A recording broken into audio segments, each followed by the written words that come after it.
Hoje nós vamos falar sobre um texto, Museu Nacional, Lembranças que Marcam, publicado no Anais do Museu Paulista. Esse texto ele está inserido numa pesquisa mais ampla, realizada no âmbito do OMCCIT, que é o Observatório de Museus e Centros de Ciência e Tecnologia, que pretendia discutir o que as pessoas lembram de suas visitas a museus quando criança ou quando adolescente.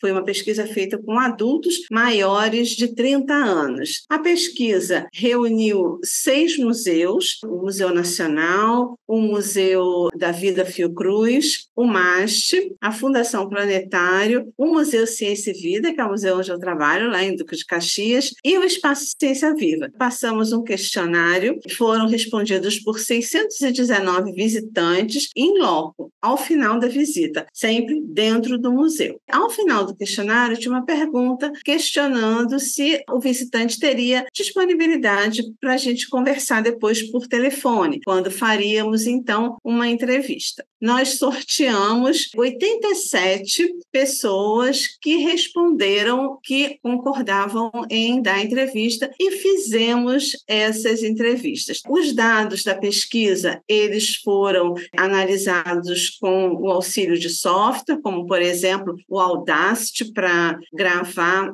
as entrevistas e também transcrever, o MaxQDA para a gente poder analisar as frases, separar as frases e classificá-las, e a metodologia que nós usamos é a metodologia do sujeito do discurso coletivo, do Lefebvre. Na verdade, é uma técnica, não é uma metodologia, mas essa técnica, o interessante dela é que ela não deixa nenhuma fala de lado, a gente usa todas as contribuições. Esses 619 questionários que viraram as 87 entrevistas, dessas, 67 falavam diretamente do Museu Nacional. Então, essa foi uma grande surpresa, a gente não esperava que isso acontecesse e foi a partir dessas falas que nós construímos o texto que está disponível na Anais do Museu Paulista. E aí, analisando todo esse material, nós, os autores desse artigo, começamos a nos perguntar, né, por que foram achadas tantas referências e lembranças emocionais direcionadas a uma instituição em particular. O nosso estudo, ele se baseou em 2 pilares. Um deles se refere à história da instituição. A gente entendeu que precisava também compreender melhor essa trajetória do próprio Museu Nacional. E a gente, então, considerou documentos como regimentos institucionais, relatórios do Museu Nacional, acervo fotográfico também da instituição. Fizemos um levantamento de matérias jornalísticas, né, ao longo de décadas. E a abordagem histórica destacou alguns elementos que a gente considera importantes e destacamos no artigo, como a própria localização da instituição, uma localização que começou no centro da cidade, no Campo de Santana, e no final do século XIX o museu é transferido para a Quinta da Boa Vista, inicialmente um lugar de difícil acesso, mas que numa história mais recente se tornou um lugar bastante acessado.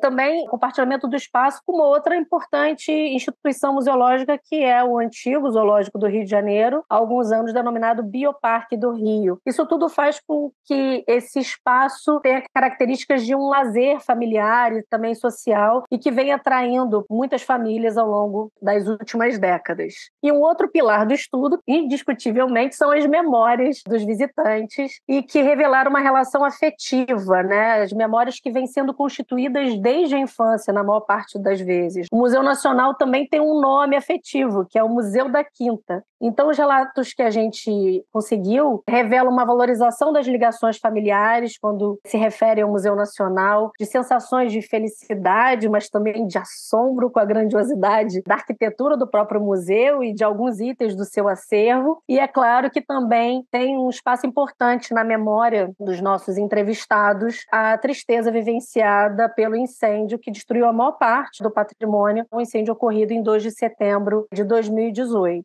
Então, em linhas gerais, a gente identificou referências ao Museu da Quinta, lembranças de infância e adolescência, lembranças já na idade adulta, referências ao acervo e referências ao incêndio. E também um lamento das gerações futuras não terem a oportunidade de conhecer o Museu Nacional como era. Então, o estudo sobre as lembranças das visitas, em particular das visitas ao Museu Nacional, revelaram fortes componentes emocionais, que levam a 3 vertentes de análise: os laços familiares e do fortalecimento das relações parentais, o lazer como forma de criar pontos de ancoragem com momentos de felicidade, aplicável também a grupos de amizade, e a personificação do museu. É o meu museu, é o Museu da Quinta, e quando fazem referência ao incêndio, ele aparece também na forma de um ente familiar. Eu diria que esse artigo, dentre várias homenagens que foram feitas ao Museu Nacional, ainda que não tenha sido esse o objetivo da sua realização, hoje pode ser encarado como mais uma homenagem. E o incêndio do museu evidenciou que as memórias dos visitantes consistem em mais um tesouro dessa instituição, um tesouro que segue vivo, muito vivo, nas lembranças de várias gerações que por essa instituição passaram. E por isso mesmo, essas memórias, essas lembranças merecem continuar sendo revisitadas, coletadas e pesquisadas.